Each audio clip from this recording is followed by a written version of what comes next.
Mercosul, Brasil assumindo então a presidência rotativa do bloco, encontro dos presidentes Lula e Milei, disputa pelo Congresso e Planalto sobre o IOF. Também temos BRICS, assuntos para nossa comentarista Ana Amélia Lemos. Ana Amélia que já está aqui com a gente. Muito boa tarde, Ana. Boa tarde, minha cara Simone. Olha, um detalhezinho. A gente observa, nós todos, jornalistas, temos a obrigação de observar detalhes. A informação, às vezes, ela não está completa se você não olhar um detalhe. Me chama a atenção que nos eventos envolvendo assim, solenidades como essa, por exemplo, de estar na Argentina, representar o Brasil, o presidente Lula está usando uma gravata que foi a mesma gravata que ele usou para trazer a Copa do Mundo para o Brasil, junto com o Sérgio Cabral. Não sei se era, me lembro bem, se era a Olimpíada ou a Copa do Mundo. Mas não importa, o fato é que essa gravata, que é verde e amarela, com azul marinho na gravata, ela tem um simbolismo também que ele usa. Então, me parece que ele faz isso propositalmente. Eu fiz essa leitura agora, vendo a gravata, que eu já vi em outras cerimônias que tratam de blocos, ele representando o Brasil, mesmo às vezes em visitas oficiais a outros países amigos. No caso do Mercosul, especificamente, que é o nosso tema aqui agora, pela relevância que tem. Como você observou, Simone, na abertura do programa, é a primeira vez que formalmente eles estão frente a frente. Lula não foi à posse, pediu ao embaixador que fosse representá-lo, e Milei também recebeu lá com pompa e circunstância o Bolsonaro, o ex-presidente que tem as ligações ideológicas com a direita de Milei na Argentina e a direita brasileira liderada pelo presidente Bolsonaro. Então, isso aí eu acho que foi importante, mais ainda o fato de o presidente Lula ter pedido uma licença para a Justiça Argentina para fazer uma visita em domicílio à ex-presidente Cristina Kirchner, acusada de corrupção, condenada já e proibida de receber visitas, a não ser com autorização judicial. E, então, isso também cria uma situação de algum constrangimento velado, porém tem constrangimento nisso. Mas o mais importante mesmo é o tema Mercosul. O Brasil vai ocupar a presidência pro tempore do Mercosul em seguida, e é importante que haja esse relacionamento, não importa se seja protocolar, frio ou quente, o fato é que é importante. São os dois maiores parceiros dentro do Mercosul. Ainda há dentro do Mercosul, por exemplo, Argentina e Brasil, existem algumas restrições na área do livre comércio, que é a questão do setor automotivo. A Argentina sempre foi protecionista, claro, comparar com o Brasil, que é um gigante, né, na produção de setores automotivos. Lembro bem que a própria Cristina Kirchner, a Argentina importa muita máquina agrícola do Brasil, que ela chegou em um determinado momento e disse, bom, agora venham produzir aqui, porque senão nós aumentamos mais as tarifas de importação de máquinas agrícolas do Brasil.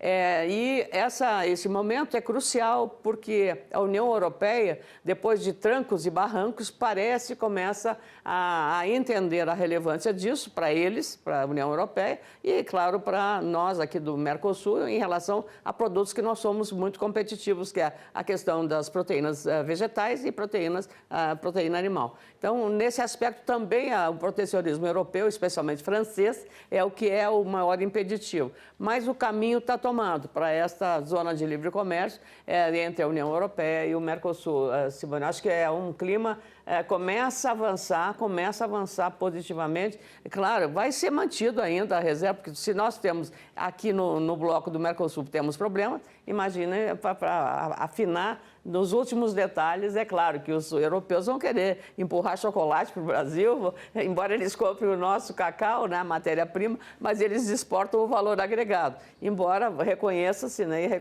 o Brasil está, digamos, evoluindo muito na área do chocolate. Eu conheço alguns produtores e produtoras de cacau que dão orgulho para o Brasil. A sustentabilidade, o sistema cabruca de produção e a qualidade do cacau brasileiro. Então, realmente, eu acho que a indústria que está sendo criada no Brasil é de altíssima qualidade também para atender todos os gostos. E a gente está vendo aí está em paralelo, né, esses acordos, né, com a EFTA, né, esses 4 países que compõem a EFTA, como você citando aí a Suíça, né, a importância desses países para compor aí, para aumentar cada vez mais esse leque de exportação. A gente está colocando o Brasil nesse caso, mas é o bloco Mercosul, né, Ana? Agora, em relação ao Mercosul, continuando no assunto ainda, o presidente Lula, na abertura, ele falou que estar no Mercosul nos protege. Não é? A nossa tarifa externa comum nos blinda de guerras comerciais. Já o Milei, ele fez críticas, né, ao Mercosul, burocracia, falando da burocracia, barreiras comerciais, né, diz que levantou-se essas barreiras, né, para proteger comercialmente em um momento que considerava-se valioso, mas terminou, segundo Milei, de excluir os países do comércio e também a competição global, e acabou castigando, segundo ele, as nossas populações, não é? Ana, como é que você observa isso? E a gente vê os dois presidentes nesse encontro, mas com posições diferentes, né? Talvez o Milei esteja muito mais relacionando aspectos burocráticos e que nós reconhecemos. Nós somos de um Estado que tem limite com dois membros do Mercosul, que é a Argentina e o Uruguai. A Argentina é o maior dele, tem o Uruguai. A Santa Catarina e Paraná já tem com o Paraguai, que é exatamente um parceiro relevante e tal. Porém, não tem o mesmo... Hoje o Paraguai já tem uma produção agrícola que está concorrendo com o Brasil. E usando a infraestrutura logística, especialmente da exportação do Porto de Paranaguá, para exportar a soja que é produzida lá, levada por produtores brasileiros. No caso da Argentina, eu acho que a crítica do Milei ela tem mais aos detalhes. Por exemplo, um carro brasileiro para transitar lá não pode usar determinadas coisas, não serve, tem vários detalhes. E muitas exigências, se houver um acidente com morte, vai ter que ter uma série de outros elementos que nós não temos aqui. Então, não tem uma combinação em detalhes burocráticos que são impeditivos. Por exemplo, você circula normalmente na União Europeia. Você passa de um país para outro sem problemas. Aqui no Mercosul, não. Você tem que passar numa fronteira, você tem que se identificar seu carro, apresentar documentação, tudo isso. Então, essas barreiras, elas são limitativas. É uma burocracia, de parte a parte.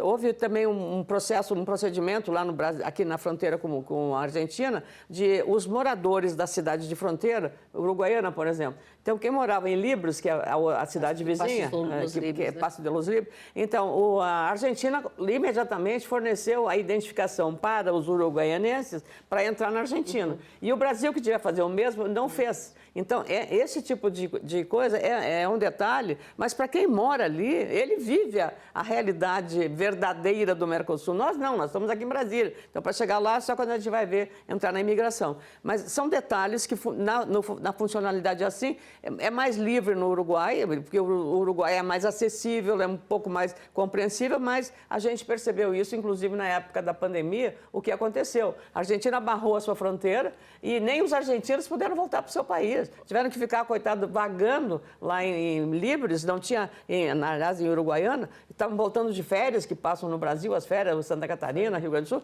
e aí quando chegavam lá na barreira, não tinha mais hotel para eles ficaram na rua vagando. Quer dizer, essas coisas que a gente tem que falar, as pessoas que não vivem ali dentro daquela região não entendem, mas é muito sério isso para entender o mecanismo de que integração é essa. Que forma de integração é essa, né, Simone? Então, é esse aspecto que eu acho que o Milei tem razão.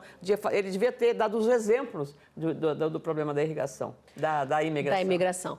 Ana, colocamos antes a fala do presidente Lula na abertura aí do Mercosul, mas a fala do presidente na cúpula em Buenos Aires veio depois, então, desse discurso aí do presidente Javier Milei, que falou, então, sobre o trabalho da Argentina no comando do Mercosul e fez essas críticas que a gente está comentando aqui a esse funcionamento do bloco. Vamos ouvi-lo. Nós buscamos uma inércia construtiva e propusemos que podemos fazer um esquema comercial e regulatório muito mais livre, sem a cortina de gelo que estamos submetidos hoje. Cada país pode ter autonomia para aproveitar e fazer cooperações. Hoje, temos limitações que enfrentamos, então estamos propondo caminhos para mudar isso. Porque devemos trazer mudanças para as nossas estruturas rígidas, mas sabemos a diferença entre falar e fazer, e é muito mais fácil exigir do que propor coisas concretas. Por isso, decidimos e dedicamos a nossa presidência, primeira presidência pro tempore, a realizar medidas tangíveis e realizáveis.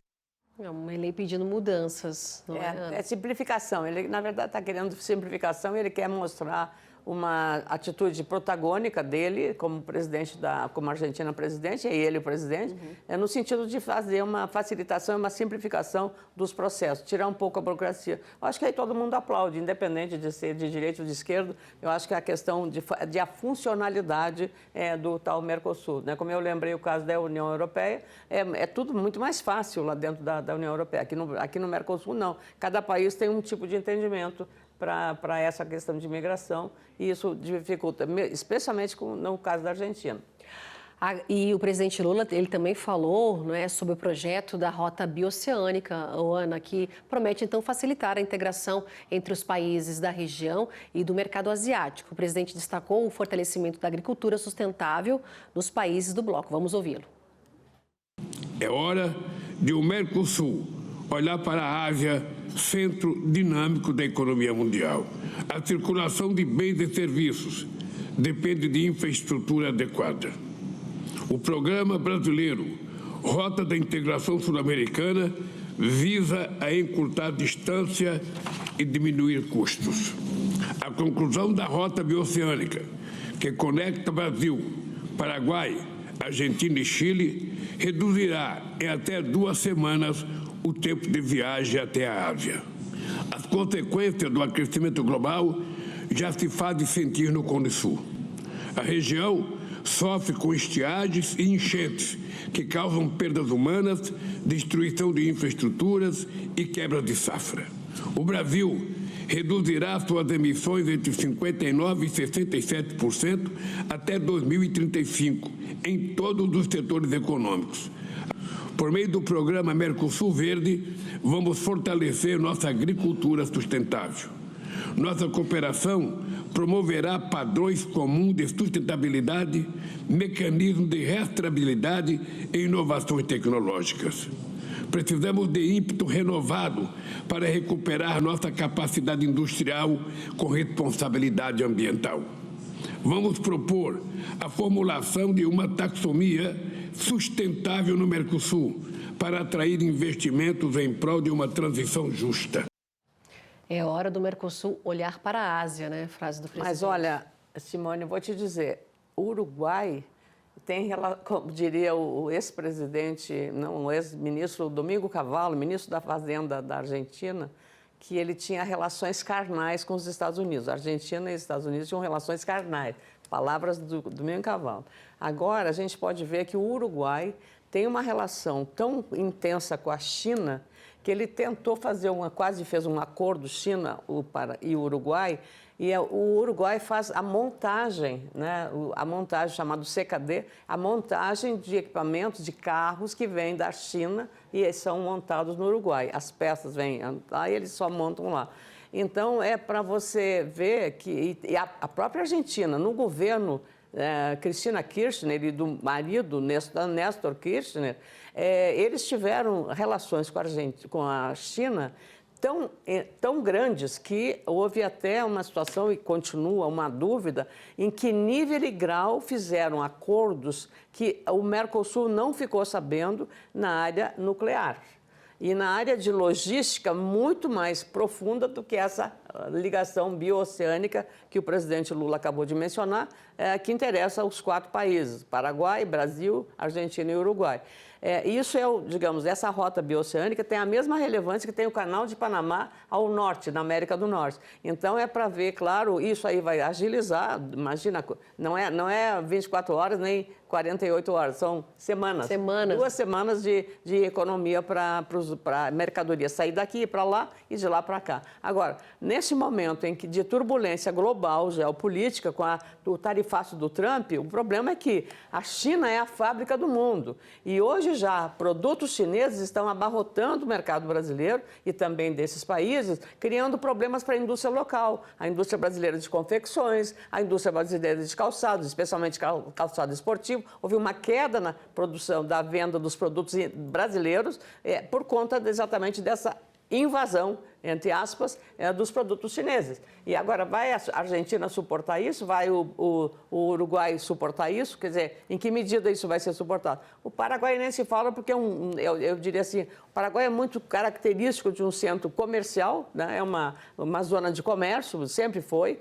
e vai continuar sendo, embora esteja desenvolvendo intensamente a agricultura e uma pecuária de mais elite, especialmente na área equina. Então, o Mercosul começa a se entender agora de um foco que é necessário.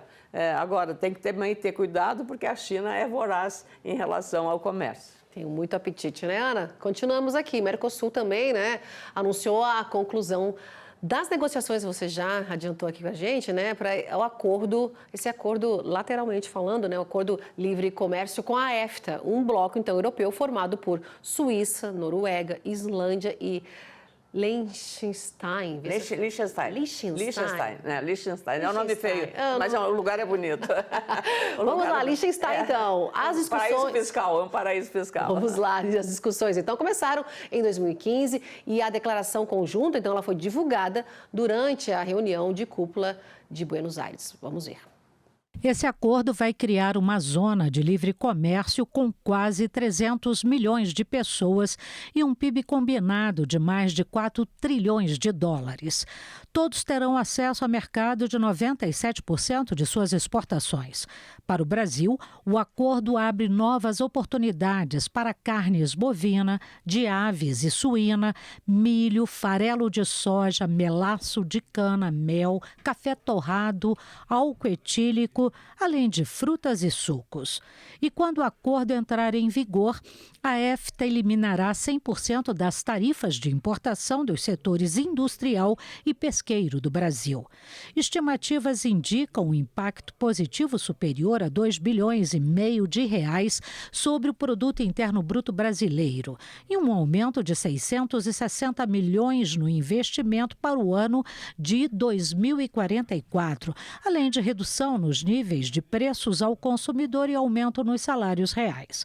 Também estima-se um impacto superior a 2,5 bilhões de reais sobre as importações totais e mais de 3 bilhões sobre as exportações, resultando um saldo estimado de 770 milhões para o Brasil. Mais 4 países aí, né, juntando todos eles com um PIB muito grande, né, um dos maiores aí do mundo. E a gente viu as vantagens aí para o agronegócio, né? A gente está colocando aqui no Brasil, no bloco do Mercosul, as vantagens aí para o agronegócio brasileiro. Né? Não há dúvida, porque a Europa vai ter que continuar, até pelas mudanças climáticas. Você vê que a Europa agora está tendo, ao contrário aqui da América do Sul, está enfrentando um calor muito alto, talvez o maior da história recente, com morte, inclusive, de alguns europeus por conta desse calor excessivo. E o problema é exatamente essa questão logística, que a facilitação vai baratear. A China, é bom lembrar, já construiu um porto que é um dos maiores portos marítimos do continente, que é no norte de Lima, subindo o Callao, que é o porto marítimo maior, junto a Lima, capital, ao norte de Callao. E esse porto peruano, ou chinês, porque é a China que construiu, ele vai também ter uma representação positiva para os produtos brasileiros que vão entrar por ali, Simone. Então, realmente, essa aliança, olhar para a China, o que o presidente Lula mencionou, ela já vem acontecendo intensamente, talvez num grau maior que as pessoas nem estejam se dando conta da relevância que é isso. Certo, vamos mudar do Mercosul para o BRICS, né? Então, depois da reunião do Mercosul... A confusão continua. Vamos ver, depois dessa reunião aí que está acontecendo, né, lá em Buenos Aires, Argentina, o Brasil se volta agora, então, para a reunião, viu, gente, dos BRICS, que começa no domingo, lá no Rio de Janeiro.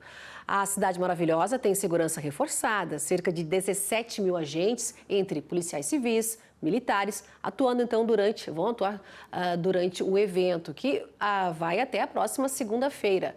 Além disso, começou a valer a operação de garantia da lei e da ordem, né? A GLO, que autoriza então o uso das Forças Armadas durante o evento. Militares do Exército, Marinha e Aeronáutica vão então patrulhar áreas estratégicas, assim como foi na cúpula do G20 no ano passado. O encontro anual é a principal reunião do grupo criado por Brasil, Rússia, Índia, China, a África do Sul, e que mais recentemente recebeu, então, adesão de países como Arábia Saudita, Irã e Indonésia. Tudo pronto, né, Ana, para a cúpula acontecer no final de semana e na segunda-feira da semana que vem no Rio de Janeiro. A gente viu todo o aparato, a GLO montada aí para proteger, mas a gente vê também que tem desfalques de presidentes, não é? A gente vê o Xi Jinping, especialmente o Xi Jinping que não vem. Você acredita que isso vai tirar um pouco do brilho aí do BRICS? Não, o brilho não tira desde que os resultados sejam positivos, mas evidentemente que a presença de um líder como o líder chinês ou o Putin da Rússia, né? Esses líderes dão eu diria assim, um upgrade para uma reunião desse tamanho. Mas esse momento é um momento muito nevrálgico. O problema da Rússia com a Ucrânia, o problema do Irã e do Oriente Médio ainda está latente, está nas sombras, e outros problemas nossos regionais também, da mesma maneira. Então, acho que também esse cuidado que o Xi Jinping está tendo em relação ao BRICS, também a reação que os Estados Unidos têm a esse bloco, né? Você sabe, tem umas resistências, o Donald Trump olha com certo receio, acha que isso aí tinha que acabar e tal, porque percebe uma geopolítica reforçando essa união entre esses países para formar um bloco com hegemonia, ou não com hegemonia, mas com a relevância geopolítica. Pega a China, a Índia, o Brasil, pega a Rússia, então aí já a África do Sul, se mencionei.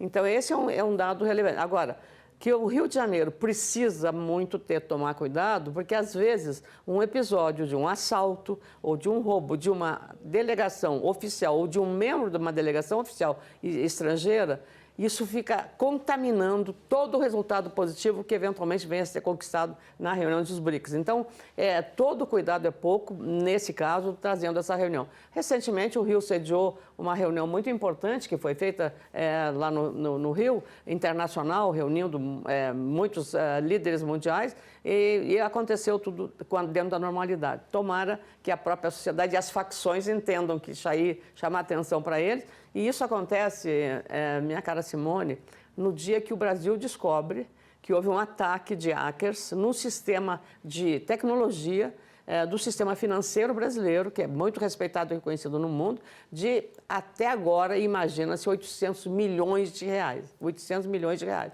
Ou seja, quase 1 bilhão de reais que foi saído do sistema, um prejuízo enorme a bancos importantes do Brasil, cujos sistemas de segurança tecnológica não foram suficientes para enfrentar o risco de hackers que estão muito preparados. Então, é muito complicado esse momento, porque esse é o problema também para economias de primeiro mundo, como é o caso dos países que vão participar da reunião dos BRICS. Então, a gente tem que ter um cuidado redobrado em relação a todos esses fatores. E para ver, porque para resolver o problema dessa questão tecnológica, da invasão, e agora com a inteligência artificial mais ainda, o controle tem que ser redobrado, porque, como se diz, né, o crime vai de elevador e a polícia vai de escada. Então, sobe de escada. Então, é para ver exatamente a distância que há entre o criminoso, com armamento, com tecnologia, com conhecimento, e, claro, o setor oficial, formal, que paga imposto, como nós todos aqui,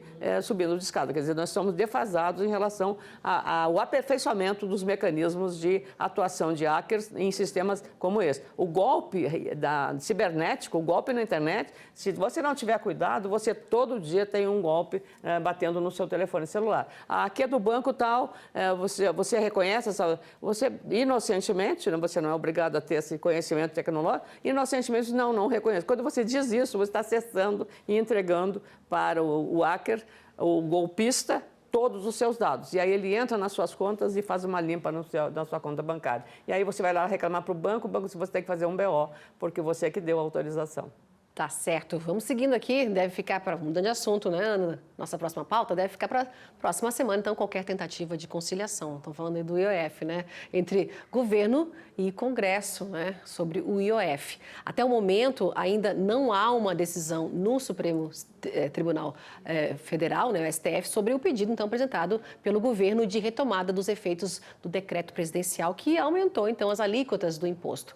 Nos bastidores, o governo, STF e parlamentares buscam buscam um acordo para uma saída dessa crise. E na quarta-feira, né, o presidente Lula defendeu a decisão do governo, não é, de recorrer então ao STF para garantir o aumento do IOF.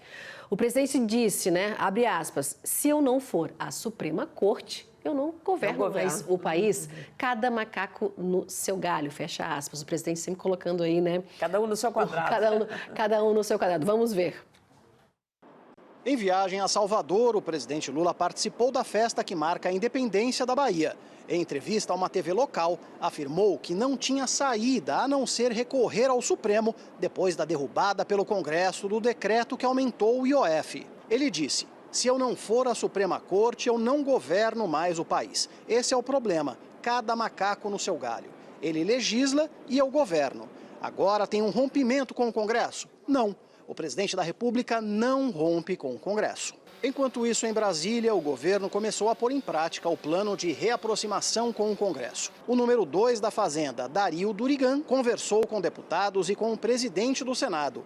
O secretário executivo do Ministério disse que o governo está disposto a cortar gastos e defendeu a revisão dos incentivos fiscais, que, segundo ele, poderia render 20 bilhões de reais a mais em caixa. Os oposicionistas e o Centrão dizem que topam discutir o assunto, mas o clima é de resistência, especialmente após o governo acionar o STF. Tenho certeza que as pessoas que estão aconselhando o presidente, eu espero que revejam esse tipo de posicionamento, porque o Congresso não vai recuar. De Portugal, onde participa de um fórum jurídico, o presidente da Câmara sugeriu a reforma administrativa como fonte de recursos. A proposta está parada no Congresso. O compromisso da Câmara dos Deputados também com a agenda da eficiência e da sustentabilidade fiscal do Estado brasileiro. Dentro em breve, apresentará uma proposta que esperamos ver aprovada ainda este ano. A expectativa do Planalto é que, diante do recurso ao STF para manter a alta do IOF, o tribunal atue como mediador na crise, criando um processo de conciliação para que representantes do governo e Congresso apresentem sugestões. O decano do Supremo defendeu o diálogo. Essa crise do IOF é mais a revelação de um sintoma do que da doença. Eu acho que nós precisamos tratar da doença, a falta de diálogo, a falta de coordenação. Isso é que precisa. Isso aqui é apenas a ponta do iceberg de uma crise que nós precisamos resolver. Lula já avisou que vai se reunir na semana que vem com os presidentes da Câmara e do Senado para, nas palavras de ministros, baixar a temperatura. Da Argentina, onde acompanha a viagem do presidente, o ministro da Fazenda fez mais um aceno aos parlamentares. O Congresso tem o direito de alterar as proposições do governo, é da democracia. Nunca uma lei enviada pela área econômica saiu do jeito que entrou. A busca de uma conciliação, mais diálogos, né? Um tapa... Baixar essa fervura, tudo a gente está escutando aqui. Até o presidente Hugo Mota, ele falou, né, que divergência é natural entre os poderes e que harmonia não significa concordar. Mas vamos lá, Ana, sua análise. É que o preço que estão pagando por isso é muito caro. Foi bom ter dado um para-de-quieto no governo em relação a aumentar a carga tributária sem fazer economia, foi ótimo.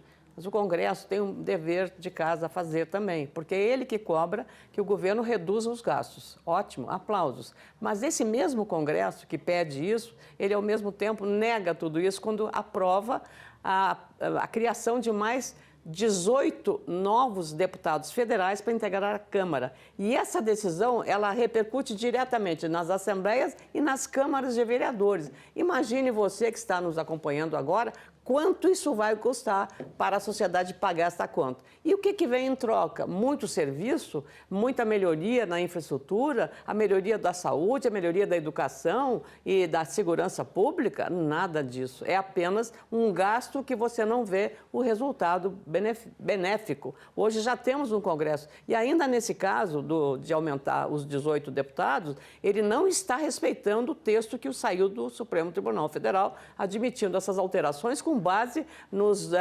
censos demográficos, porque a formação da Câmara Federal, ela é feita com base na proporcionalidade dos eleitores de cada estado. Então, aqueles que tiveram aumento de eleitores têm que ter aumento de deputados dos atuais. E os que tiveram redução a redução também da bancada. Só que eles mantiveram aumento e não mantiveram igual àqueles que tiveram redução de população. Então, é para você ver como isso está equivocado do ponto de vista. A pauleira que o Hugo Mota levou por conta disso, de aprovar isso, não em tempo recorde, na Câmara e no Senado. E as duas casas estão levando um pau da sociedade. 76% do povo brasileiro é contra esse aumento de deputados, porque sabem que vai pagar a conta também a Câmara de Vereadores e a Assembleias Legislativas. Então, esse ponto criou. O que agora o Hugo Mota inteligentemente vem e faz uma proposta? Reforma administrativa, que pode ser esse ano. Quanto tempo isso tramita lá na Câmara, Simone? Quer dizer, agora acharam, mas acharam para limpar a sua pele. E teve mais outro ingrediente hoje, porque é o seguinte, o presidente do Senado, o Alcolumbre, sugeriu um projeto para impedir que não são todos os partidos que podem recorrer ao Supremo para invocar a anulação de alguma medida tomada pelo próprio Congresso. Ora, se isso não é retaliação, desculpa, mas os partidos já entraram, já reagiram com essa decisão para ver a briga que está institucional. É a casa contra a casa, porque são os parlamentares, e o Alcolumbre está querendo que só partidos com X de participação de membros na Câmara e no Senado possam ter autoridade e direito de recorrer ao Supremo. Ora, então tem partidos de primeira e segunda classe. Então, os que têm pouco deputado, pouco representante, não vão ter direito a nada. Então, é o Congresso tentando reagir para se mostrar perante a sociedade brasileira. O ano que vem tem eleições para deputados e senadores, então eles estão querendo limpar a barra com o eleitor, fazendo exatamente isso, reforma administrativa e fazer uma votação agora mais ajustada à coisa. O melhor que eles fariam seria dizer, nós vamos só fazer mudanças na composição da Câmara daqui a 10 anos. Seria muito bom. Isso seria o melhor caminho, mas a situação é muito complicada. E essa questão do IOF ainda vai dar pano para muita manga. Agora, o governo, o Supremo e o próprio Congresso estão querendo acertar os detalhes, acertar uma saída honrosa para todo mundo.